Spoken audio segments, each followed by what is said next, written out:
To be a citizen reporter, you must also know the history of our country and the arguments of the founding fathers for the ideas that created the American experiment and that brought about the most revolutionary system of government in the history of the world.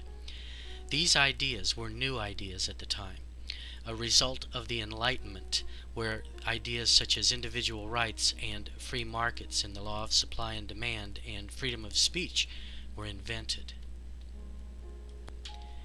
Essentially, there are two opposing views of government. One is called limited government, and the other is called statism. This chart describes the essentials of a limited government. The two green arrows at the top show you the two divisions of the chart. The left side of the chart is the people, and the right is the government. The line in the middle of the chart is the separation between government and the people. Notice here that at the top portion of the line is dotted, while the bottom line has a stop sign. The dotted line can be crossed by government because a proper government is responsible only for protecting the rights of people to be moral, and it also protects the Constitution and the rule of law. The police, courts, and military are charged with fighting crime. Crime is the violation of citizens' rights. The government is limited only to applying objective law to the protection of citizens. Now let's see what limited government is all about. The stop sign in this graph refers to the one area where citizens are completely free, and that is in the area of their individual decisions.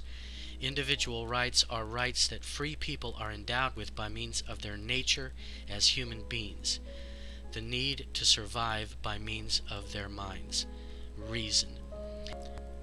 These rights include free speech, free association, free markets, and their result in prosperity. Individual rights apply to life, liberty, property, and the pursuit of happiness, and they provide the foundation upon which a civil society is possible. They are the only way to protect the citizens. This slide gives us a chart that describes an unlimited government, or a coercive state.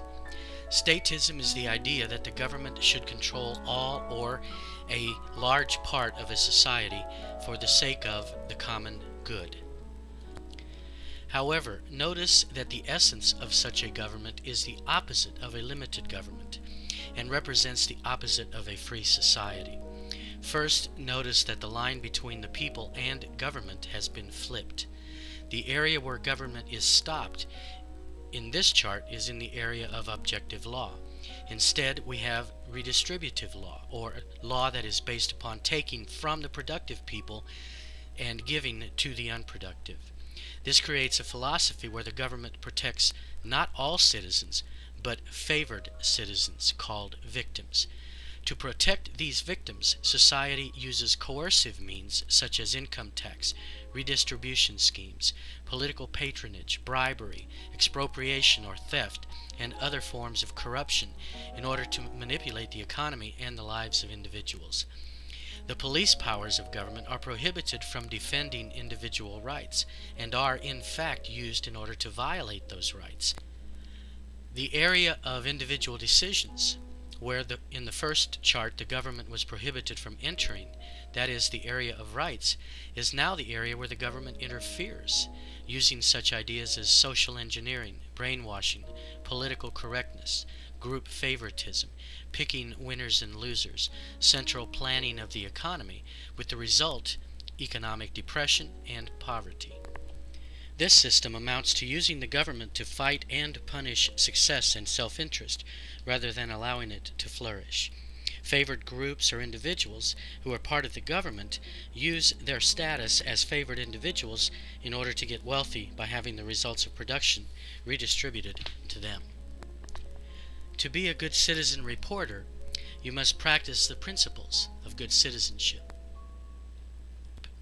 Tea Party guidelines are intended primarily to give you some suggestions on how to communicate in order to reflect well upon the Tea Party movement as well as yourself. It's also important that you learn how to argue logically.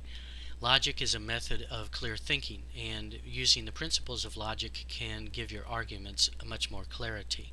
There are essentially two forms of logical argument. One is deduction and the other is induction. Deduction involves arguing from stated premises. Needless to say, whenever you engage in deduction, your premises must be correct. Deduction is engaged by use of the syllogism. The more classic example of the syllogism is all men are mortal, Socrates is a man, therefore Socrates is mortal. The more effective means of argumentation is induction, because it involves looking at reality. Induction is sometimes called the scientific method. With induction, you look at reality, you identify the facts clearly, and then you make valid generalizations from the facts that you discover.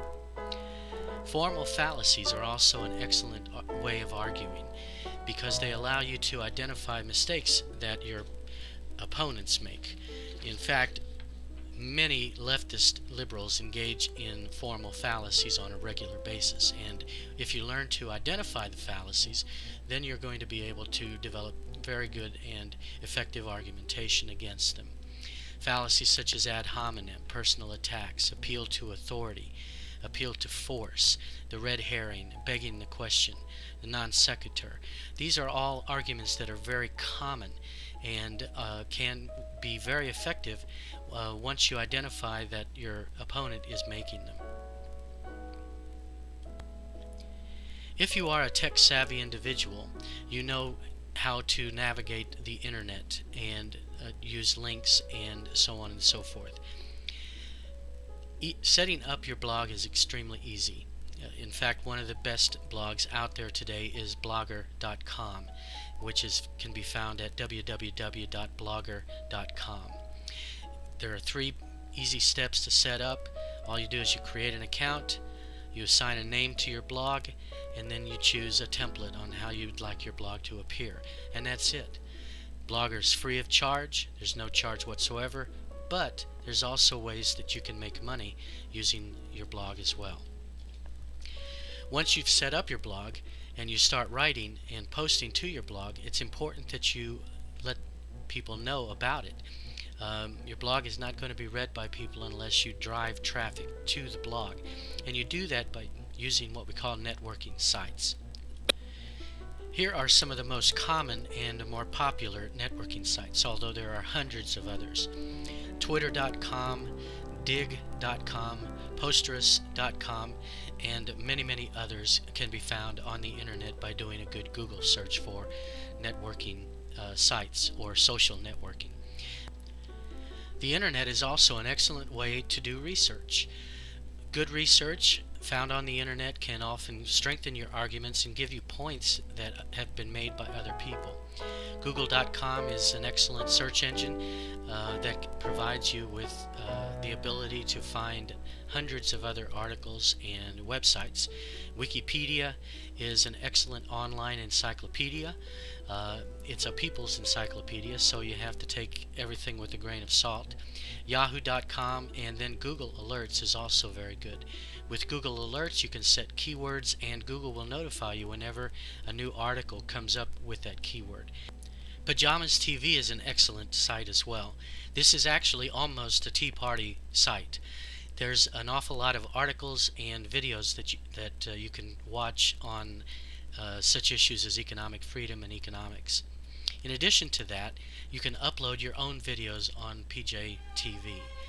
YouTube is also an excellent site for you to upload videos. It's very common and is one of the sites that creates what they call the viral mechanism, where a video is uploaded to YouTube and millions of people start watching.